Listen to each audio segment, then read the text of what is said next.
Nous partons comme promis pour Auckland, en face de San Francisco, dans la baie de Californie. Auckland, où se déroule devant les tribunaux un face-à-face, un procès peu ordinaire.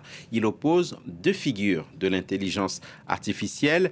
Elon Musk, le sulfureux patron de SpaceX, Tesla et XAI, Sam Altman, cofondateur d'OpenAI, dont le fameux ChatGPT fait quasiment partie de la vie quotidienne de beaucoup. Au cœur de ce procès, à l'initiative de Musk, la transformation d'OpenAI en machine à cash, contrairement, selon lui, à l'objectif de départ quand il s'est lié à Altman, c'est-à-dire une IA au service de l'humanité dans un cadre non lucratif. On en parle avec l'une des rares journalistes accréditées à suivre ce débat. Bonjour, Élise Vignacourt. Merci beaucoup d'être avec nous. Vous êtes journaliste à Bonjour. Libération. On se régale de vos papiers autour de cette affaire hors norme. Ils sont succulents, je le dis d'emblée. Quel est, à votre avis, le bilan de cette première semaine de procès Musk-Altman? Oh bah c'est un bilan qui est placé sous le signe de Musk avant tout parce qu'on l'a vu témoigner pendant 3 jours sur 4 d'audience. Ça a été un témoignage pendant lequel il s'est positionné comme un sauveur de l'humanité dans un premier instant, mais et ensuite il a été questionné par un avocat d'OpenAI qui a essayé un petit peu de le pousser dans les retranchements. Donc ça a donné lieu à des scènes un peu plus on va dire de grand Musk, d'insolence, où le PDG de Tesla refusait de répondre simplement à des questions qui n'appelaient qu'à des oui ou des non, et il essayait un petit peu de se rebeller, de se rebeller contre les questions de la partie adverse. On a des moments assez cocasses hein, à vous lire, Élise Vignacourt. Pour ceux qui n'auraient pas suivi, le procès va durer un mois. Est-ce que vous pouvez nous rappeler les raisons de la brouille entre Musk et Altman, au départ, deux associés, deux compères presque? Ouais, tout à fait. En fait, ils ont cofondé ensemble OpenAI en 2015. Et c'est Elon Musk qui a fourni l'essentiel des fonds. Il a fourni 38 millions de dollars pour créer OpenAI. Et en fait, les deux PDG ont fini par se brouiller. Elon Musk est parti en 2018. Et la grande question que tout le monde se pose, c'est pourquoi a-t-il attendu aussi longtemps pour porter plainte, puisqu'il a porté plainte en 2024, soit une année après avoir créé sa propre entreprise d'IA, XAI. C'est donc Musk qui a porté plainte, estimant que Altman, qu'il appelle d'ailleurs, qu'il surnomme Scam Altman, autrement dit Altman,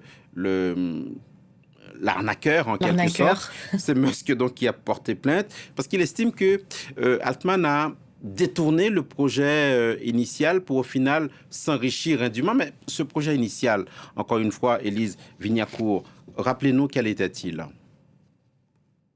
Bah, à la base, en fait, OpenAI, c'était une entreprise à but non lucratif, donc censée créer une IA bénéfique pour toute l'humanité. Et en fait, à partir de 2018, les co-créateurs ont commencé à se dire qu'ils allaient avoir besoin d'avoir beaucoup plus de fonds, en fait, pour créer une IA beaucoup plus puissante. Et donc, ils ont créé au sein de cette entreprise à but non lucratif une branche à but lucratif. Et Elon Musk, en fait, dit que cette branche à but lucratif a pris une place prépondérante dans la structure, qui fait qu'aujourd'hui, en fait, OpenAI serait une entreprise à but lucratif classique, et que donc, d'une certaine façon, les cofondateurs l'auraient dupé. L'objet de ce procès, donc, pour Musk, qui en est à l'initiative, on le rappelle, c'est que, déjà, OpenAI n'aurait pas dû devenir une machine à cash, aurait dû rester quelque part cette entité à but non lucratif. Et puis, deuxièmement, Altman doit être viré, dégagé d'OpenAI, si on a bien compris. Ouais, tout à fait. Si jamais il remporte le procès, ce que Musk demande, c'est d'une part une restructuration d'OpenAI pour qu'elle redevienne à but non lucratif, d'autre part la révocation de Sam Altman et de son bras droit Greg Brockman, mais aussi le versement de 134 milliards de dollars pour la branche à but non lucratif d'OpenAI. Mais cette histoire d'IA bénéfique pour toute l'humanité, ils y croyaient vraiment? C'est difficile à dire parce que c'est un grand projet marketing de PDG de la tech qui se pose en sauveur de l'humanité. Est-ce qu'ils y croient ou pas? C'est toujours un peu compliqué d'entrer dans le cerveau de ces PDG, de ces PDG-là. Je, honnêtement, Musk a répété à plusieurs reprises que pour lui, le grand risque de l'IA, c'était l'extinction de l'humanité. C'est un grand risque qui est agité par tous les PDG de l'IA qui donc contribuent à créer cette IA qui pourrait, selon eux, exterminer l'humanité. Et c'est un risque qui est scientifiquement débattu. Mhm.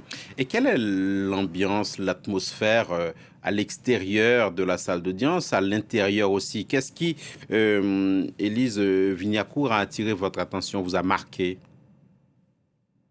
Bah, à l'extérieur, déjà, c'est la file d'attente de personnes du public ou de journalistes aussi qui veulent entrer pour voir ce qui se passe à l'intérieur de la salle d'audience. C'est aussi la présence à la fin de chaque audience de militants anti-IA, de militants anti-Musk, qui à chaque fois viennent avec des panneaux pour alerter sur les risques de l'IA, pour aussi dénoncer les positions politiques de Musk. Et à l'intérieur de la salle d'audience, bah, on va dire que quand Musk était à la barre, c'était une très grande concentration collective. On va dire qu'il a suscité à plusieurs reprises les rires du public. Il a suscité aussi à plusieurs reprises l'agacement des avocats. Il a pu susciter aussi l'agacement de la juge. Ouais, c'est de la grande concentration à l'intérieur. On va parler de la juge dans un instant, Élise Vignacourt. Et pour en revenir aussi aux arguments des uns et des autres, rappelez-nous aussi, parce que la chose a l'air assez complexe, au-delà de ce qui pourrait ressembler à une espèce de chamaillerie entre milliardaires avec, au fond, une histoire de gros sous.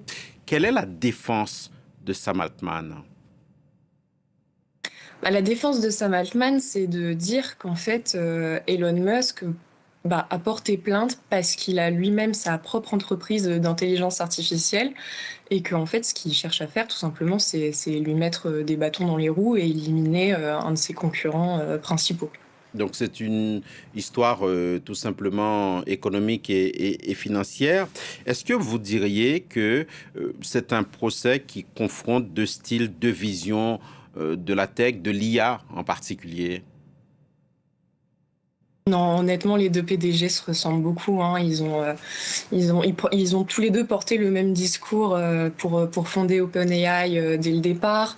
Musk a beau dénoncer le côté très lucratif d'OpenAI, il a lui-même créé xAI, qui est une entreprise à but lucratif, dont le chatbot Grok n'est pas réputé pour être le plus éthique et le plus sécurisé. Par exemple, au début de l'année, il a fait polémique parce qu'il a contribué à déshabiller artificiellement des milliers de femmes sans leur consentement.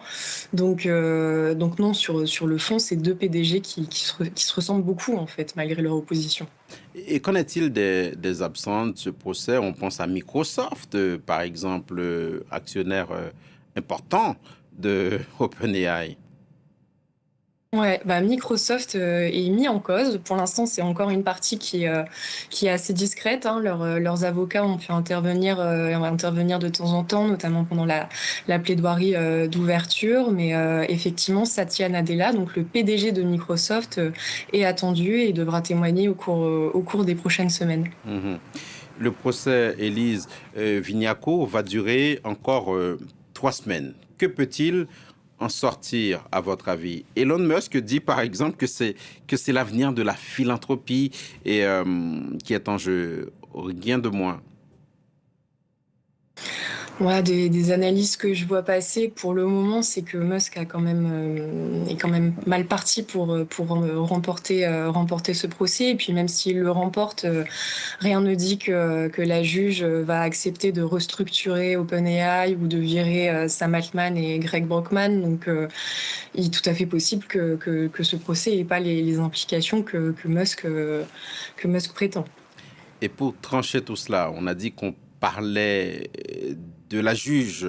Eh bien, parlons-en justement. Elle a une lourde responsabilité, cette magistrate Yvonne Gonzalez Rogers. Vous qui suivez ce procès, qu'est-ce que vous pourriez nous dire d'elle? Elle tient la maison? Ah, c'est une femme de poigne, oui, effectivement, que ce soit avec les milliardaires ou même avec les avocats. Elle me fait beaucoup rire parce qu'en fait, elle va être très sèche avec tous ces hommes en costume. Mais par contre, il y a une partie du public avec laquelle elle est comment dire, très sympathique, ce sont les jurés. Elle est très, comment dire, aux petits soins avec eux. Elle fait en sorte que les audiences ne dépassent pas les horaires pour que eux-mêmes puissent, si jamais il le faut, aller travailler l'après-midi, etc. Mais non, vis-à-vis des milliardaires, la juge ne se laisse pas faire et on sent qu'elle ne privilégie pas un parti par rapport à l'autre et elle recadre quand il faut recadrer. Et Et quel, avec un certain, comment dire, un certain phrasé très tranché. et quelle que soit sa décision, cela pèsera sur l'avenir de l'IA. Ouais, en tout cas, ça peut rebattre certaines cartes, notamment on va dire, je sais pas, le positionnement économique de OpenAI. Merci beaucoup, Élise Vignacourt, pour votre témoignage. Journaliste à Libération, l'une des rares accréditées à suivre ce procès qui se déroule devant le tribunal d'Oakland en Californie, en face de San Francisco, face à face judiciaire entre Elon Musk et Sam Altman.